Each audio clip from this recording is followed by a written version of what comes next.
এই যে গত যে মাসটা চলে গেল, মাত্র 2 দিনও হয়নি, নাম কি বলেন তো? রমজান। র মিম দোয়াদ আলিফ নুন, আপনি একবার উচ্চারণ করলে যেহেতু কোরআনে কারিমে আছে 50টা নেকি পাবেন। জবান খুলে বলেন রমজান।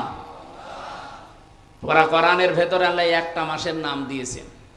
12টা মাসের নাম আছে, কিন্তু এভাবে রমজান, মুহররম, সফর এভাবে নেই।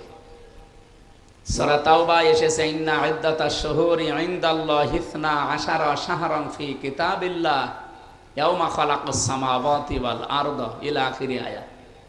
আল্লাহ তাআলা বলেন, আমি আসমান আর জমিন যেদিন তৈরি করি ওই দিন আমার কিতাবের ভেতরে, আল্লাহর কিতাবের নাম কি? আল কোরআন। আরো জোরে বলেন। এই কোরআনে আল্লাহ 12টা মাসের নাম লিপিবদ্ধ করেছিলেন, কিন্তু নাম বলেননি, একটা মাসের নাম বলেছিলেন। আবার বলেন তো কি? শাহরু রমাদান আল্লাযী উনজিলা ফীহিল কোরআন। এই সেই মাস যার নাম রমজান। এরপরে আল্লাহ দিয়েছেন আল্লাযী উনজিলা ফীহিল কোরআন, যে মাসে নাজিল হয়েছে কি? আপনি এই জন্য রমজানের সাথে সম্পৃক্ত দেখবেন 4টা জিনিস: রমজান, কোরআন, সিয়াম, তাকওয়া। একটার সাথে আর একটা মিল করা আছে, সম্পর্কিত করা আছে, একটা বাদ দিলে আর একটা থাকে না। যেহেতু আমার রমজান কেন্দ্রিক আলোচনা না, আমরা হেদায়েত নিয়ে কথা বলবো ইনশাল্লাহ। রমজান এসেছিল আমাদেরকে হেদায়েত দেওয়ার জন্যে, তাকওয়া অর্জন করার জন্যে। হুদাল লিন্নাস, এ কোরআন আমি দিয়েছি মানুষদেরকে হেদায়েত দেওয়ার জন্যে। অন্য জায়গায় এসেছে হুদাল লিল মুত্তাকিন, কোরআন এসেছে মুত্তাকিদেরকে হেদায়েত দেওয়ার জন্যে।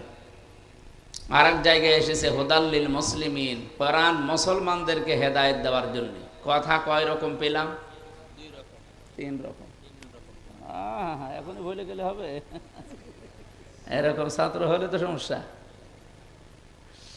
ক্লাস 3 পড়ে একটা ছেলে এসে বলছে, আব্বা কি হয়েছে? পরীক্ষার রেজাল্ট দিয়েছে। রেজাল্ট দিয়েছে তো ভালো, কাদার কি হইলো? তুমি কাঁদতেছো, কথা বলে না। আরে কাদার কি হইলো বলবা তো, যে ফেল না পাস? বলছে, আব্বা ছিলাম আমি 3, নামিয়ে দিয়েছে 1। এখন আমার 3 উঠতে 2 বছর লাগবে। আমার মনে হয় ছাত্র যদি এরকম হন তো আলোচনা করা বৃথা হবে। আমি আশা করবো আপনি আরো খেয়াল করে শুনবেন। আপনার বাতাস দেওয়ার দরকার নেই, আপনি খেয়াল করে শুনবেন। আল্লাহর এখানে কথা কয় রকম পেলাম বলেন তো? আরো জোরে বলেন। আল্লাহর কথা কি এরকম 2 নম্বর 3 নম্বর হয়? ওয়ালাউ কানা মিন ইনদি গায়রিল্লাহি লাওয়াজাদু ফীহি ইখতিলাফান কাসীরা। সূরা নিসার 82 নম্বর আয়াতের শেষের দিকে আছে। আল্লাহ বলেন, আমার কোরআন আমি এমন ভাবে নাজিল করেছি, হে নবী আপনি এর ভেতরে একটার সাথে আরেকটা মেলে না, এরকম কোনো কথা পাবেন না। তাহলে এই যে 3 রকম হয়ে গেল, হুদাল লিল মুত্তাকিন, হুদাল লিন নাস, হুদাল লিল মুসলিমিন।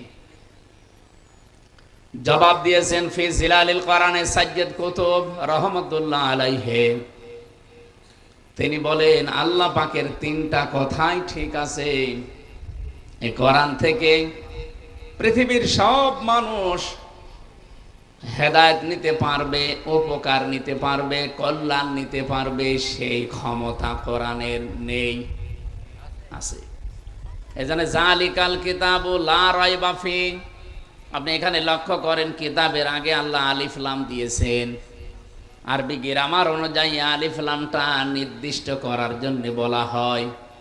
পৃথিবীতে একটাই মাত্র কিতাব আল্লাহ পাঠিয়েছেন যেটা মানুষকে হেদায়েত দেওয়ার ক্ষমতা রাখে, তার নাম কি? কথা বুঝলেন এ পর্যন্ত? এর ব্যাখ্যা একটা হাদিস পেয়েছি আমি, যে প্রথমে পড়েছিলাম। এই এদিকে তাকান। মানিত্তাবাআল হুদা বিগাইরিল কোরআন আদাল্লাহুল্লাহ, তিরমিজি শরীফের হাদিস। নবীজি বলেন, কোরআন বাদ দিয়ে পৃথিবীতে কেউ যদি হেদায়েত পাওয়ার জন্য কোনো জায়গায় ধর্ণা দেয়, ওর নিয়ত যদি ভালো থাকে, আল্লাহ নিজে দায়িত্ব নিয়ে তাকে গোমরা বানিয়ে দেয়। আপনি কি আলহামদুলিল্লাহ বললেন না নাউজুবিল্লাহ? এখানে যেহেতু প্রিন্সিপাল আছে, মুহাদ্দিস আছে, অনেক আলেমও আছে, আপনি খেয়াল করেন শব্দের দিকে। নবীজি যদি দল্লা শব্দ দিতেন, দল্লা ইয়াদিল্লু, তাহলে বাংলা অর্থ আসতো আপনি নিজেই নিজেকে খারাপ বানিয়ে ফেলেছেন। কিন্তু আদল্লা শব্দ যখন এসেছে বাবে ইফআল থেকে, আদল্লা ইউদিল্লু, এর বাংলা অর্থ দাঁড়িয়েছে আপনি কোনো জায়গায় হয়তো গিয়েছিলেন ভালো হওয়ার নিয়তে, হেদায়েত পাওয়ার জন্যে, কিন্তু কোরআন সেখানে ছিল না। এই জন্য আল্লাহ নিজে দায়িত্ব নিয়ে আপনাকে আরো খারাপ বানিয়ে দেবে। সাতক্ষীরাবাসী মন থেকে বলবেন তো, হেদায়েত দেওয়ার একচ্ছত্র মালিকানা হামজার? এই যে জেলা একজন পীরের নাম শোনা যায় নলতায়, এখন যিনি বসে আছেন উনি তো হেদায়েত দিতে পারে? পৃথিবীতে এমন কেউ আছে? হেদায়েত দেওয়ার একচ্ছত্র মালিকানা কার? এটা নবীজিকে আল্লাহ দেন নাই। বিশ্ব নবীকে যদি আল্লাহ এটা দিয়ে দিতেন তে আমাদের পর্যন্ত আর আসতো না। হযরতে আবু হুরায়রা রাদিয়াল্লাহু তাআলা আনহু একদিন একটা গাছ লাগাচ্ছিলেন, হঠাৎ তিনি হেসে ফেললেন। সাহাবীরা জিজ্ঞেস করেন যে গাছ লাগাচ্ছিলেন, হাসলেন কেন? হযরতে আবু হুরায়রা বলেন, এই কিছুক্ষণ আগে কোরআনে কারীমের সূরা কাসাস ৫৬ নম্বর আয়াত নাযিল হয়েছে, ইন্নাকা লা তাহদি মান আহবাবতা ওয়ালাকিন্নাল্লাহা ইয়াহদি মাইয়াশা ওয়া হুয়া আ'লামু বিল মুহতাদিন। এটা ইবনে কাসিরের ভেতরে বিস্তারিত পাবেন। আল্লাহ রাব্বুল আলামিন এখানে জানিয়েছেন, হে নবী, আপনি যাকে ভালোবাসেন তাকে হেদায়েত দিতে পারেন না, বরং আমি আল্লাহ যাকে ভালোবাসি, আমি আল্লাহ যাকে চাই তাকে হেদায়েত দান করি। আর আমি আল্লাহ সবচাইতে ভালো জানি যে হেদায়েত পাবে কে। আ'লামু ইসমে তাফসিল দিয়েছেন। আল্লাহ পাক যেহেতু নিজের হাতে রেখে দিয়েছেন, এই জন্য আমি আজকে আনন্দিত, আমি এত খুশি। যদি নবীর হাতে দিয়ে দিত তো আমি আবু হুরায়রা পর্যন্ত হেদায়েত আসতো না। নবীজি তার নিজের আত্মীয় স্বজন, চাচা ভাতিসা এদেরকে দিয়ে শেষ করে দিত, আমাদের পর্যন্ত আসতো না। তাহলে হেদায়েত যেটা, এটা পৃথিবীর কারো হাতে আল্লাহ দেয়নি, দিয়েছেন কার হাতে? আল্লাহ নিজের হাতে। আরে ক্ষমতাটা দিয়েছেন আল্লাহ কোরআনকে, এজন্য দালিকাল কিতাব, কিতাবের আগে আলিফ লাম, এখানে 4টা ব্যাখ্যা পেয়েছি আমি। তার 1 নাম্বার ব্যাখ্যা, একচ্ছত্র মালিকানা আল্লাহ কোরআনকে দিয়েছেন, যে কোরআন মানুষকে হেদায়েত দিতে পারে। এজন্য 3টা বর্ণনার প্রথম বর্ণনা হুদাল লিন্নাস, এই কোরআন মানুষের জন্য হেদায়েত, কল্যাণ, পথ নির্দেশিকা।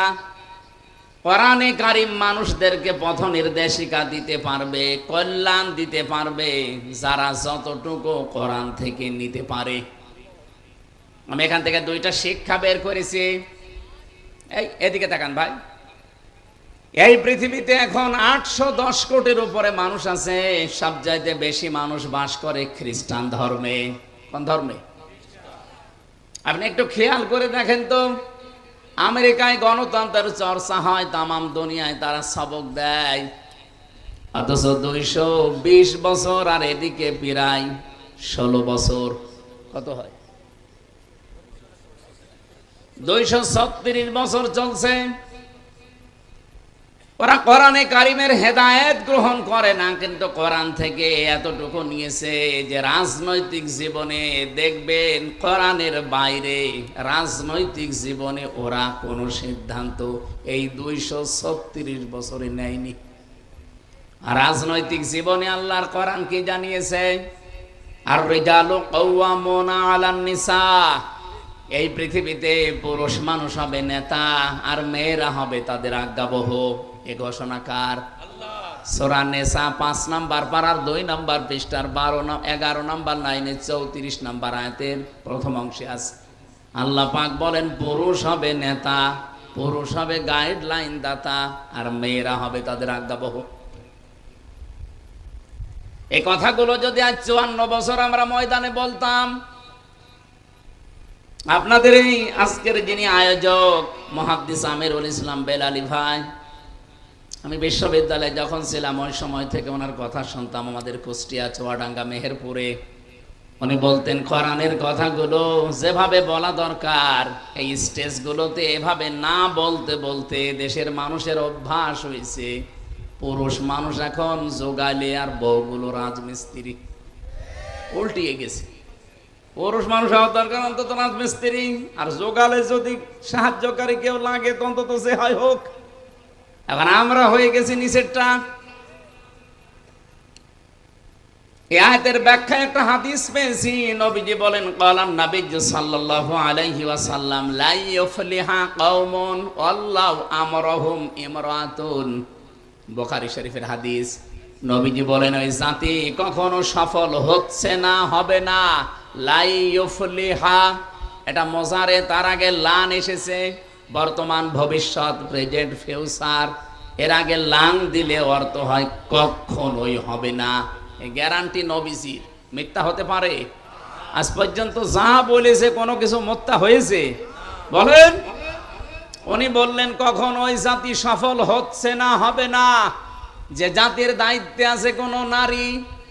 আর 54 বছর আমরা এই হাদিসটা মানতে পারি নাই। আপনি 54 বছরের ভেতরে তাকান, যারা এই দেশের দায়িত্ব পালন করেছে অধিকাংশ সময় ছিল নারী।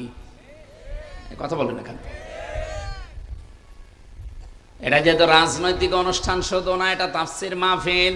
কোরআন আর হাদিস থেকে যা বলছি মেনে নিন, কাজে লাগবে।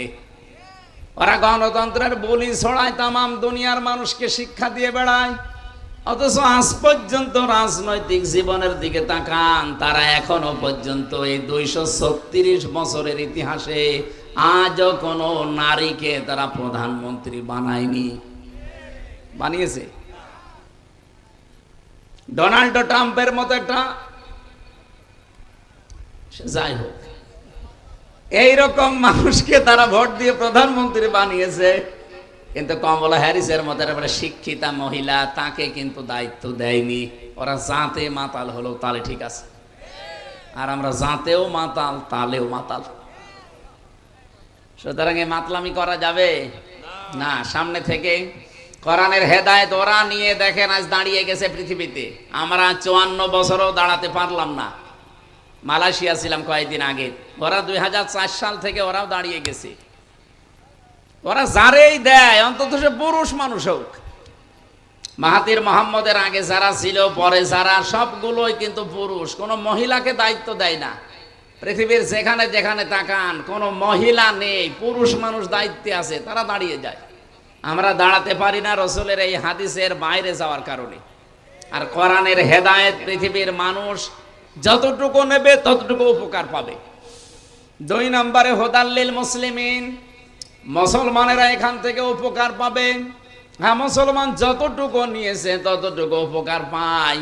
এ বিশ্বে আজ 100 ভাগ কোরআনের 500 আইন রাষ্ট্রীয়ভাবে কায়েম আছে। কোন দেশে আছে কিনা আমার জানা নেই। আফগানিস্তানে থাকতে পারে, সৌদি আরবে 70 ভাগ আছে, 30 ভাগ নেই। আর বাকি অন্যান্য দেশের কথা বাদ দিলাম, বাংলাদেশে আমার মনে হয় একটাও নেই। যাই আছে যেই দেশে কোরআন থেকে ওরা যতটুকু মানে ততটুকু উপকার পায়। এই যে মালয়েশিয়াতে যে বিশ্ববিদ্যালয়ে আমি ছিলাম, অন্যান্য দেশের ছাত্র ছাত্রী যারা, প্রায় 120টা দেশের ছেলে মেয়েরা পড়াশোনা করে। কয়েকজনের সাথে পরিচয় হওয়ার পরে বলছে, বাংলাদেশ আর ভারতের লোক যদি এখানে না থাকে, এই যে ক্যাম্পাস আমাদের কুষ্টিয়া যে বিশ্ববিদ্যালয়ের চাইতে অন্তত 20 ডবল বড় হবে। এ বিশাল এরিয়ার ভেতরে যদি একটা মোবাইল পড়ে থাকে, সারাদিন সারা রাত পড়ে থাকলে চুরি হবে না, কেউ ধরবেও না। কিন্তু যদি বাংলাদেশ আর ভারতের কেউ পাশ দিয়ে হেঁটে যায়, ও আর পাওয়া যাবে না। মানে কি পরিচয় দেব, যে বলবো যে আমার বাড়ি বাংলাদেশে? বলছে শুধু বাংলাদেশ আর ভারতের লোক যদি এর পাশ দিয়ে যায় তাহলে গায়েব হয়ে যাবে। অন্য কোন দেশের ছেলে মেয়েরা এর পাশ দিয়ে সারাদিন সারা রাত হেঁটে যাবে না, যার জিনিস তা। মুসলমানেরা ওরা এখন যখন যতটুকু নিয়েছে কোরআন থেকে হেদায়েত, ততটুকু উপকার কল্যাণ পায়। তিন নম্বরে সবচাইতে বেশি কল্যাণ উপকার পাবে কোরআন থেকে, বেশি হেদায়েত লাভ করার যোগ্য হবে তারা, হুদাল লিল মুত্তাকিন, যারা মুত্তাকি। কি এখানে হুদান শব্দটা হাদিন ইসমে ফাইল, ইসমে ফাইল থেকে যদি আসে ইউফিদু মানা ইসমে ফাইল, ইসমে ফাইল অর্থ দেয় যে চারটা বিষয় আমি আয়াতের ভেতরে নোট করতে পেরেছিলাম তাফসির থেকে। মুত্তাকিদেরকে আল্লাহ কোরআনের মাধ্যমে হেদায়েত দান করবে। এখন মুত্তাকি যদি আপনি না হতে পারেন, পরিপূর্ণ কোরআনের হেদায়েত আপনার দ্বারা পাওয়া সম্ভব না। মুত্তাকি কাকে বলে? হেদায়েত পেয়ে মানুষ যে মুত্তাকি হবে, এ মুত্তাকি কাকে বলে? যে চলে গেল রমজান আমরা মুত্তাকি হওয়ার জন্যই পেয়েছিলাম, কিন্তু হতে পারিনি, কারণ চারটা বিষয় যদি কেউ না মানে সে কোরআন থেকে হেদায়েত নিয়ে মুত্তাকি হতে পারবে না। এদিকে তাকান, এতদিন যেভাবে শুনেছেন ওইভাবে না। তাকওয়া চারটা জিনিসকে বলা হয়। আমার মতো জব্বা গায়ে দিলে, সুন্দর টুপি মাথায় দিয়ে, হাতে কোরআন শরীফ নিয়ে, তাসবিহ নিয়ে, পাগড়ি মাথায় দিয়ে আসলে মুত্তাকি হয়ে যাবে। এটা হচ্ছে লিবাসুল উলামা বলা হয়। আমরা শুধু লিবাস কেন্দ্রিক মুত্তাকি বুঝি বাংলাদেশ, ভারত আর পাকিস্তানে, কিন্তু তাকওয়া যেটা যেটা অর্জন করার জন্য চারটা বিষয় মাস্ট বি, লাগবে। এক নাম্বার আল খাউফ মিনাল জালিল, আল্লাহকে যেভাবে না দেখে আপনি বিশ্বাস করেন ওইভাবে না দেখে ভয় করা লাগবে। দুই নাম্বারে আল আমালু বিত-তানজিল, কোরআন কেন্দ্রিক দুনিয়ায় আমল করা লাগবে। ও সাতক্ষীরাবাসী আর একটু খেয়াল করে বলেন তো, কোরআনের আমল কয়টা? 500। কয়টা? এখানে শুধু আমার মনে হয় আলেমরা ছাড়া আমরা যারা আছি 500 না 5টাও বলতে পারবো না। অথচ কোরআনের আমল যদি আপনি করেন আপনি মুত্তাকি হবেন, এর নাম তাকওয়া। তিন নম্বরে আল কিনায়াতু বিল কলিল, অল্পে তুষ্ট থাকা লাগবে। এই অভ্যাসটা আজ আমাদের ভেতরে নেই।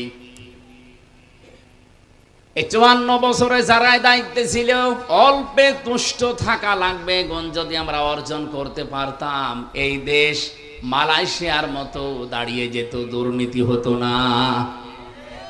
ওই দেশে আমি আর যাই পেয়েছি না পেয়েছি, একটা জিনিস আমার খুব ভালো লেগেছে, ওখানে যদি কেউ খাদ্যে ভেজাল দেয়, যদি খাদ্যে ঔষধ মেশায়, ফরমালিন দেয়, যদি ধরা পড়ে কোনো বিচার নেই, সঙ্গে সঙ্গে মেরে ফেলবে। অথচ বাংলাদেশে এই যে আব্দুল জব্বার মন্ডল, আমার কুষ্টিয়া বিশ্ববিদ্যালয়ের বড় ভাই, উনি ম্যাজিস্ট্রেট। ঢাকাতে দেখতেছি বিভিন্ন দোকানে, এই যে সারা রমজান গেল দেখলাম, ধরছে, ধরার পরে উনি জরিমানা দিচ্ছে অথবা জেল ডেকে দিচ্ছে, জেলে যাচ্ছে। কি হচ্ছে? 2 মাস 3 মাস 5 মাস পরে বের হয়ে যা খরচ হয়েছিল 10 ডবল আবার তুলতেছে। কিন্তু এটা যদি ওই রকম নিয়ম করতাম যে খাদ্যে ভেজাল দিলে কোনো বিচার নেই, কোনো হিসাব নেই, সঙ্গে সঙ্গে মেরে ফেলা লাগবে, এ বাংলাদেশে একদিনেই ভেজাল মুক্ত খাবার আমরা পেয়ে যেতাম। আমি 9 দিনে একটা কাশিও ওই দেশে দেইনি, কারণ কোনো ধোলা নেই, খাদ্যে কোনো ভেজাল নেই, ভেতরে যা যাচ্ছে সব আসল জিনিস, আর পরিবেশও ভালো। তো আমি কাশি দেবো কি করে? আরে 8-9 দিন এসেছি, কাশির তো শেষ নেই। ঔষধ কি, ফার্মেসি কি, কোথায় আছে ডাক্তার, আমি খোঁজও নেইনি, কারণ লাগেই নাই। আর এখানে এসে 8-9 দিনে আমার মনে হয় ওই 9 দিনেরও কাফারা চলছে। এই জন্য আমাদের 3 নম্বরে অল্পে তুষ্ট থাকা লাগবে।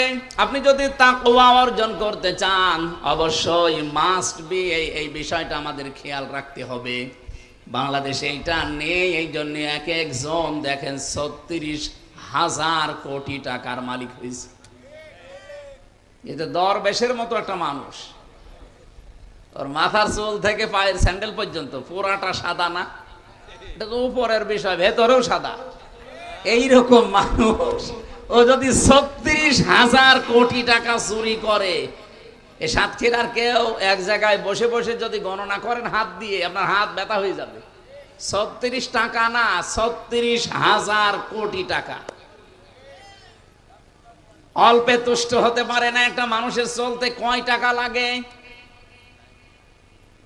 আমি বাইরের যতগুলো দেশ এবার ভ্রমণ করেছি, Singapore, Thailand, Indonesia, Malaysia, Dubai, এরপরে এই যে বাহরাইন, সৌদি আরব, আমেরিকা, যতগুলো দেশ আমারে নিয়ে গেল, যেখানে যায় দেখি 2-3 জন শয়তানের সাথে দেখা। মানে ওরা ওই সাহেব পাড়া বানিয়েছে, বেগম পাড়া বানিয়েছে, কিন্তু ওখানে থাকতে পারে না, ভয়তে থাকে সব হোটেলে। আর আমারে কমিটি নিয়ে যে হোটেলে রাখে, হোটেল থেকে নেমেই দেখি নিচতলায় বসে 2 জন বসে বসে গল্প করছে। কি গো এখানে? হুজুর আমরা আগে পালিয়েছি। পালাবেন কেন? আপনি কি কাজ করলেন এমন যে 15 বছর 16 বছর পরও আপনাকে পালালো না? এগুলো অল্পে যদি তুষ্ট থাকতে পারতেন, যতদিন হায়াত ছিল ততদিন আপনি ক্ষমতার চেয়ারে বসে থাকতে পারতেন, কেউ আপনাকে পালাতে বলতো না, আপনার পালালো রাখতো না। কি কথা বলে না কেন? এখান থেকে যদি কেউ শিক্ষা না নেয়, আগামীতে যারা অনেকে উল্টা পাল্টা ভাবতেছে, যারা বসি, আজকে মাওলানা মোশাররফ সাহেব বলছিলেন, একজন বক্তব্য আমি নাম নিলাম না, উনি দিয়েছে, সংস্কার যাই করেন আমি যদি চেয়ার পাই সব পাল্টিয়ে ফেলবো। একটা কথা হইলো, এ তো পাগলও এমন কথা বলে না। সেদিন জয়পুরহাটে একজন বলছিল, 15 বছর তো কোরআনের মাহফিল করতে গিয়ে অনেকে অনুমতি দিয়েছে, আমরা যদি চেয়ার পাই অনুমতি দেব না। আরে ভাই, আপনি এরকম পাগলামি করলেন কি করে? এ কথা বলতেন বলতেন অন্তত চেয়ারে বসে বলতেন। যা বলে দিলেন, এ দেশের মানুষ তো সব বুঝে ফেলেছে যে আপনি কি করবেন। একজনের শুনলাম 620টা বাড়ি। বাড়ি আপনার লাগে কত? 620টা বাড়ি বানিয়েছেন, অথচ একটা বাড়িতেও তো এখন থাকতে পারেন না, থাকেন হোটেলে। আমার মনে হয় 7 মাস যদি থাকতে পারতো আরো 120টা বানিয়ে ফেলতো। এই কথা বলেন না কেন? এই জন্য তাকওয়া অর্জন করতে হলে যে যা করছে করুক, অন্তত আমরা অল্পে তুষ্ট থাকা লাগবে, এই মন মানসিকতা তৈরি করেন। 4 নম্বরে আখিরাতের পুঁজি তৈরি করার জন্য সচেষ্ট থাকতে হবে। কি কথা বুঝতেছেন?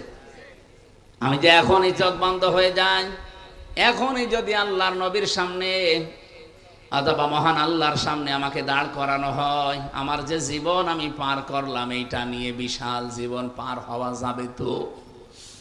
এই টেন্ডেন্সি যতদিন পর্যন্ত মানুষের ভেতরে বদ্ধমূল না হবে 100%, ওই মানুষের জীবন পরিচ্ছন্ন হওয়া, তাকে মুত্তাকি হওয়া সম্ভব না। খলিফাতুল মুসলিমিন হযরত ওমর রাদিয়াল্লাহু তাআলা আনহু, তিনি হিসাব করছিলেন। হঠাৎ করে দেশের প্রধান বিচারপতি হযরতে আলী রাদিয়াল্লাহু তাআলা আনহু আসলেন তার দরবারে। সালাম দেওয়ার পরে হযরতে খলিফা জিজ্ঞাসা করে, প্রধান বিচারপতি সাহেব, আপনি এসেছেন নিজের ব্যক্তিগত কোনো কাজে নাকি রাষ্ট্রের কাজে? যেহেতু আমি দেশের প্রেসিডেন্ট আর আপনি দেশের প্রধান বিচারপতি, তাহলে অবশ্যই রাষ্ট্রের কোনো কাজে আসবেন। হযরতে আলী ডাক দিয়ে বলে, খলিফা না, আমি এসেছি আমার পারিবারিক একটা জিনিসের সমাধান নেওয়ার জন্যে।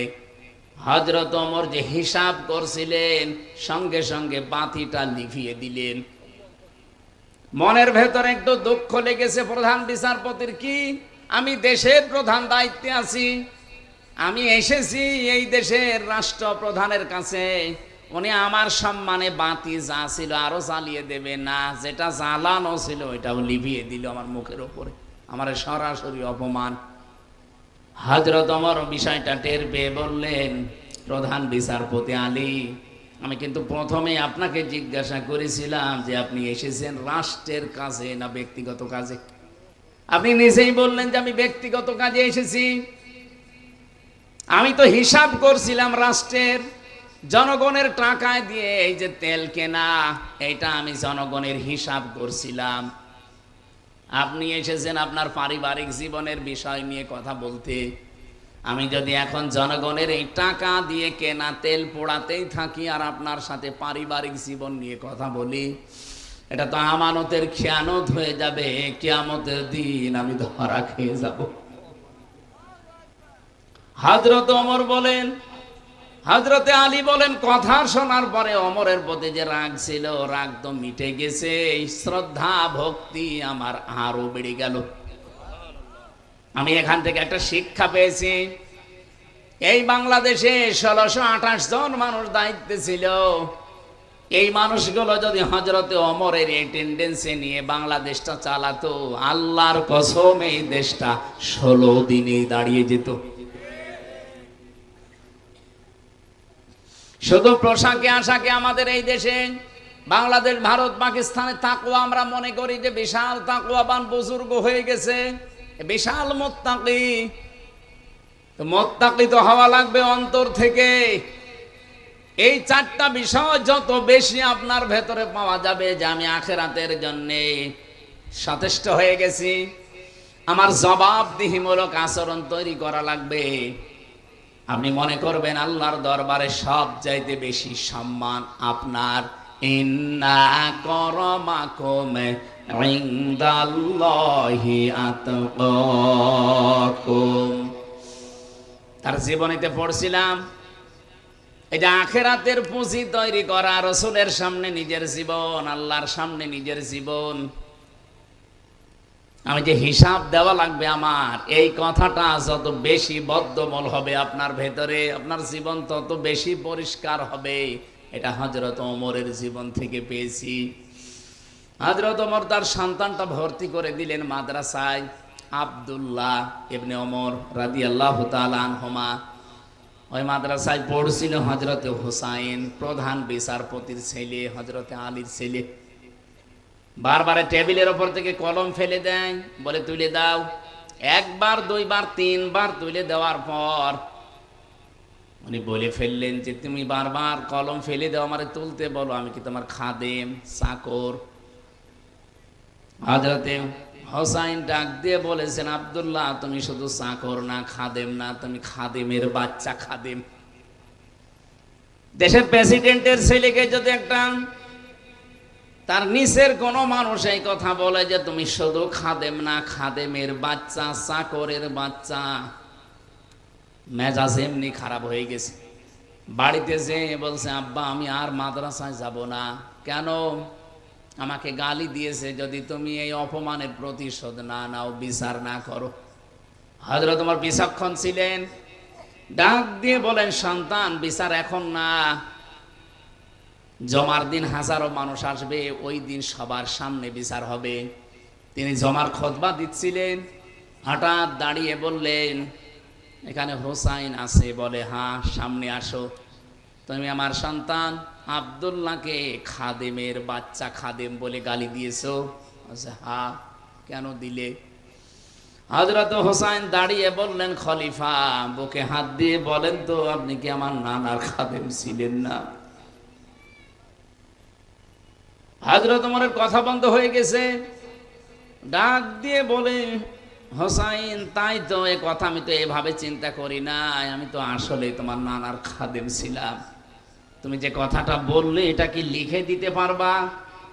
কাগজ কলম নিয়ে আসেন, খেজুরের পাতা নিয়ে এসেছে, ওখানে লিখে দিলেন, ওমর আমার নানার খাদেম ছিল, আমি দেখেছি, ইতি হোসাইন ইবনে আলী। সই করে দিলাম, যান। কাগজটা হাতে নিয়ে হযরত ওমর চুমা খেলেন। ডাক দিয়ে বলে, নবীর সাহাবীরা, বিচার হয়ে গেছে।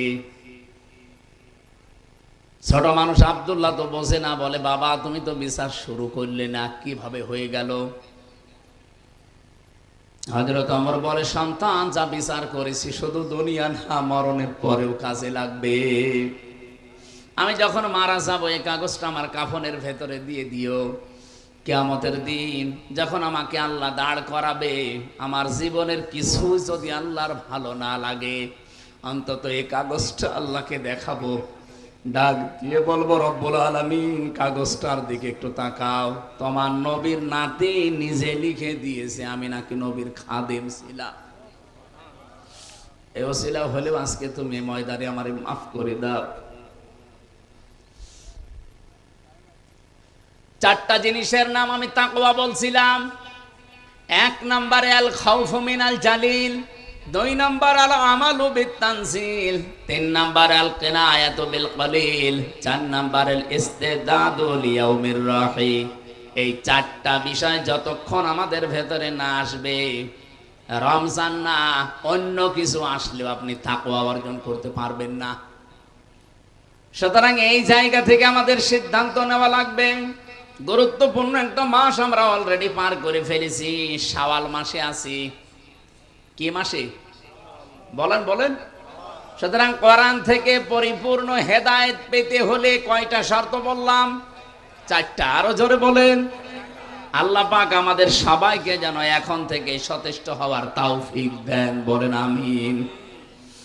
তাহলে আমরা কোরআন শুনতে এসেছি। এ কোরআন হুদাল্লিল নাস, হুদাল্লিল মুসলিমিন, হুদাল্লিল মুত্তাকিন, তিনটা কথাই ঠিক আছে না? কি কথা বলেন না কেন? কোরআন পৃথিবীর সব মানুষকে হেদায়েত দিতে পারে। ওয়া আলাল্লাহি কাসদুস সাবিলি ওয়া মিনহা জাইর ওয়ালাউ শাআ হাদাকুম আজমাইন। সূরা নহল 9 নম্বর আয়াতে আল্লাহ জানিয়েছেন, এই পৃথিবীতে অসংখ্য বাঁকা পথ তৈরি করা আছে, এর ভেতরে সোজা পথ বলে দেওয়ার দায়িত্ব আমি আল্লাহ নিয়েছি। যদি আমি আল্লাহ ইচ্ছা করতাম পৃথিবীর সব মানুষকে হেদায়েত দিয়ে দিতে পারতাম। সে ক্ষমতা আল্লাহ কোরআনকে দিয়ে পাঠিয়েছেন। এই জন্য কোরআনের নাম হুদাল্লিল নাস। 2 নম্বরে হুদাল্লিল মুসলিমিন, 3 নম্বরে হুদাল্লিল মুত্তাকিন। আমরা যেহেতু রমজানের পরে এসেছি কোরআনে কারিম শোনার জন্য, আর হেদায়েতের মহান বানিয়ে কোরআন, সে কোরআন থেকে আলোচনা শোনার জন্য যারা বসে আছেন, আজকের আলোচনার বিষয় যেহেতু হেদায়াত, আমরা এবার আরম্ভ করছি সূরা দুহা। কোন সূরা? 7 নম্বর আয়াত, একটা মাত্র আয়াত পড়েছি। রাব্বুল আলামিন বলেন, ওয়াজাদাকা যাল্লান ফাহাদা। হে নবী, আপনাকে আমি পথ সম্পর্কে অনবহিত পেয়েছি। আপনি পথ কিন্তু খুঁজছিলেন, অনুসন্ধান করছিলেন। ফাহাদা, আমি আল্লাহ আপনাকে পথের সন্ধান দিয়ে দিয়েছি। বলেন সুবহানাল্লাহ। কোন আয়াতের তাফসীর যদি পড়তে হয়, করতে হয়, শোনাতে হয়, এর মূল নীতি আছে 13টা। উসুলে তাফসীরের যে মূল নীতিগুলো আমরা পেয়েছি, তার আগের আয়াত, পরের আয়াত, বা আগের সূরা পরের সূরার সাথে রিলেটেড কি আছে, সম্পর্ক কি আছে, এটা আগে জানা লাগে। আপনি এর আগে সূরা লাইলের ভেতরে দেখবেন আল্লাহ রাব্বুল আলামিন হেদায়েতের ব্যাপারে কথা বলতে গিয়ে জানিয়েছেন, ইন্না আলাইনা লাল হুদা ওয়া ইন্না লানা লাল আখিরাতা ওয়াল উলা। বলেন আল্লাহু আকবার। 12 এবং 13 নম্বর আয়াতে আমরা পেয়েছি আল্লাহ পাক বলেন, অবশ্যই আমার দায়িত্ব হেদায়েত করা। হেদায়েত করা দায়িত্ব কার? প্রথম এবং শুরু, দুনিয়া এবং আখিরাতের সব বিষয় আমি আল্লাহর জন্যে। তাহলে হেদায়েত দেওয়ার মালিক যেহেতু আল্লাহ, বিশ্ব নবীকে আল্লাহ পাক জানিয়েছেন আপনি কিন্তু পথ সম্পর্কে অনবহিত ছিলেন, পথ আপনি খোঁজ করছিলেন যে হেদায়েতের পথ কোনটা। মা তাদরি মাল কিতাব ওয়ালাল ঈমান ওয়ালাকিন জাআলনাহু নূরান নাহদি বিহি মান নাশাউ মিন ইবাদিনা। হে নবী, আপনি ঈমান কি, কিতাব কি কিছুই জানতেন না, আমি আল্লাহ আপনাকে জানিয়েছি। ঈমান কাকে বলে, কিতাব কাকে বলে, এখান থেকে কয়েকটা বিষয় আমরা তাফসিরে বের করেছি। এই এদিকে তাকান, আপনি কোরআন শুনতে এসেছেন না? কোন দিকে তাকাচ্ছেন? ওয়ালাকিন জাআলনাহু নূরান নাহদি বিহি মান নাশাউ মিন ইবাদিনা। রাব্বুল আলামিন জানিয়েছেন, হে নবী, আপনি ঈমান কি, কিতাব কি কিছু জানতেন না, আমি আপনাকে এগুলো জানিয়েছি। তার মানে কিতাব এই শব্দটার দ্বারা আল্লাহ বোঝাতে চেয়েছেন কিতাবের ভেতরেই হেদায়াত, কিতাব যতদিন রাসূলুল্লাহ পাননি ততদিন তিনি হেদায়েতের পথ খুঁজছিলেন। হেদায়েতের পথ সম্পর্কে তিনি অনবহিত ছিলেন, তিনিও জানতেন না হেদায়েতের পথ কোনটা। যখন তিনি পেয়েছেন কোরআন, তখন হেদায়েতের পথ কোনটা ওইটা তিনি তখন জেনে ফেলেছিলেন, আল্লাহ তাকে জানিয়েছে। তার মানে হেদায়েত পেতে হলে মাস্ট বি আপনাকে কোরআনের কাছে আসা লাগবে। কি কথা বোঝা গেছে? হেদায়েত সবচাইতে বড় নিয়ামত এই পৃথিবীতে আল্লাহর পক্ষ থেকে। যত নিয়ামত আল্লাহ মানুষকে দিয়েছেন, সবচাইতে বড় নিয়ামতের নাম হেদায়াত। এটা না পেলে মানুষ জান্নাত। বলেন বলেন। আর এটা পাওয়ার জন্য যেটা মাধ্যম আল্লাহ দিয়েছেন তার নাম কোরআন। বাংলাদেশ, ভারত আর পাকিস্তানে তিনটা দেশের মানুষ বাদ দিয়ে পৃথিবীর অন্য কোন দেশের মুসলমান কোরআন বাদে কোনো জায়গায় হেদায়েতের জন্য যায় না। আমি বিশ্বের বহু দেশ, এই ছোট বয়সে আল্লাহ আমারে ঘুরিয়েছে, আমি মুসলমান অমুসলমান যাদের সাথে মিশেছি, কোরআন বাদ দিয়ে হেদায়েত পাওয়ার জন্য পৃথিবীর কোন দেশের মানুষ অন্য কোন জায়গায় যায় না। শুধু বাংলাদেশে, ভারতে আর পাকিস্তানে তিনটা দেশে পেলাম এরা হেদায়েত পাওয়ার জন্য কোরআন বাদ দিয়ে অন্য জায়গায় যায়। মাছের বাজারে কেউ যদি, কোন মানুষ যদি মাছ কিনতে যাবে, মাছের বাজারে না যে কাপড়ের বাজারে যায়, বলেন তো জীবনেও কোনোদিন মাছ পাবে? আরো আসতে বলেন। এই সহজ কথাটা যেভাবে বুঝে ফেললেন, আজকে থেকে সিদ্ধান্ত নিয়ে বাড়ি যাওয়া লাগবে। আমি রাজনীতির গন্ধ খুঁজবেন না। মানিত্তাবাল হুদা বিগাইরিল কোরআন আদাল্লাহুল্লাহ। কোরআন যেখানে নেই, ভালো হওয়ার নিয়েতেও যদি চান, আপনাকে গোমরা বানিয়ে দেবে। হামজা কে? আল্লাহ। আদাল্লাহুল্লাহ সরাসরি ফাইল আল্লাহ নিজে।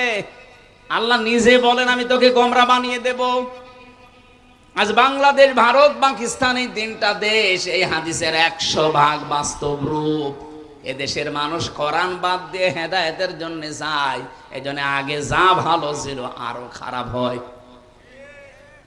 আমার কুষ্টিয়া লালনের মাজারে যারা যান, ভালো হওয়ার নিয়তে যান, খারাপ হওয়ার নিয়তে কেউ এই সাতক্ষীরা, যশোর, খুলনা থেকে কেউ যায় না। যারা যায় এই খান জাহানের মাজারে যারা যায়, এই যে বাগেরহাটের মানুষ বসে আছে, কেউ খারাপ হওয়ার নিয়তে যায় না। কিন্তু যাওয়ার পরে দেখে কোরআন সেখানে নেই, কোরআনের নিয়ম নীতি নেই। এই জন্য মানুষ ভালো হওয়ার নিয়তে গেলেও আরো খারাপ হয়। কি কথা বলেন এখানে? বাংলাদেশে একটাই মাত্র জায়গা আছে নিরাপদে গাঁজা খাওয়া যায়, লালনের মাজার। আরো পুলিশ পাহারা দিয়ে খাওয়ায়। গাঁজা খাওয়ার জন্য মানুষকে আমরা দেখেছি, তাদেরকে ধরে জেলে দেওয়া হয়। আমার সাথে নিচতলায় একজন ছিল গাঁজাখোর, ও দেখি গাঁজার গাছ লাগিয়েছে ভেতরে। জেলার একদিন এসে বলছে, তোরে পুলিশ ধরে দিয়েছে জেলখানায় গাঁজা খাওয়ার জন্য, আর ভেতরে এসে তুই গাঁজার গাছ লাগালি, পেলি কোথায়? বলছে স্যার, আমাকে কোর্টে নিয়ে গিয়েছিল মামলার হাজিরা দিতে, আমারও তো বন্ধু বান্ধব আছে। আসার সময় ওরা গাঁজার পোটলা দিয়েছিল, ওই একটা নিয়ে গাঁজার বীজ, ওইটা আমি মুখের ভেতরে নিয়েছিলাম। জেলখানায় ঢোকাতে হলে, বের করতে হলে মেশিনে তুলে স্ক্যান করে পুরা শরীর, এমন জায়গায় রেখেছি মেশিনে ধরা পড়েনি। ভেতরে আসার পরে বোতলের মুখ কেটে ওর উপরে মাটি দিয়ে এই গাঁজার বীজগুলো দিয়ে পানি দিয়েছি। 2 মাসে দেখেন কত বড় হয়েছে। জেলার হিন্দু তো দেবদুলাল, ও ডাক দিয়ে বলছে, এই তোরা আমি কোথায় দেব? তোরা তো এখন স্বর্গে দেওয়া লাগবে। পৃথিবীতে একটাই মাত্র জায়গা আমার মনে হয় আছে, যেটা বাংলাদেশের কুষ্টিয়ার লালনের মাজার, যেখানে পুলিশ পাহারা দিয়ে আরো গাঁজা খাওয়ায়, অথচ মানুষ সেখানে যায়, কেউ খারাপের নিয়তে যায় না, সব ভালো হওয়ার নিয়তে যাচ্ছে।